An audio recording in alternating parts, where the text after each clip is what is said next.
తిరుమల లడ్డూ వివాదానికి సంబంధించి సుప్రీంకోర్టు ఈరోజు కీలక వ్యాఖ్యలు చేసింది.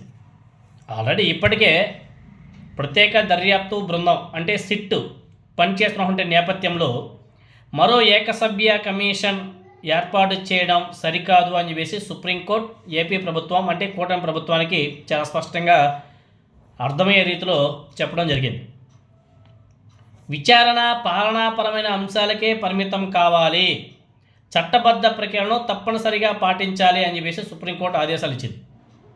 ఈ కేసులో దాఖలైనటువంటి పిటిషన్ మీద ప్రధాన న్యాయమూర్తి జస్టిస్ సూర్యకాంత్ గారు, అదేవిధంగా జస్టిస్ మాలియా బాగ్చి ధర్మాసనం ఈరోజు విచారణ జరిపింది.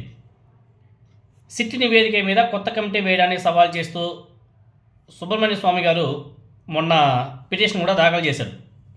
ప్రతివాదులుగా కేంద్ర రాష్ట్ర ప్రభుత్వాలతో పాటు ముఖ్యమంత్రి నారా చంద్రబాబు నాయుడు గారు, అదేవిధంగా సిబిఐ, టీటీడీ తిరుమల తిరుపతి దేవస్థానం కూడా చేర్చారు.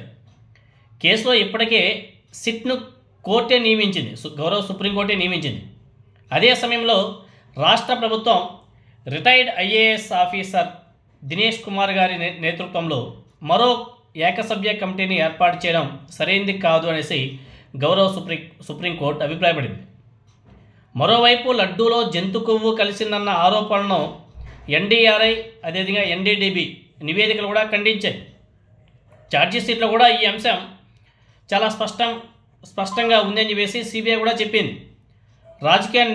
రాజకీయ నాయకుల పేర్లు ఎక్కడ కానీ చేర్చలేదు ఆ ఛార్జీషీట్లో. ఇలాంటి పరిస్థితుల్లో కొత్త కమిటీ ఏర్పాటు వెనుక ఉద్దేశం మీద సందేహాలు కూడా వ్యక్తమవుతున్నాయి. సో సిట్ పరిధిని దాటి విచారణ జరపకూడదు అని చెప్పేసి సుప్రీంకోర్టు స్పష్టం చేస్తూ కేసును క్లోజ్ చేసింది.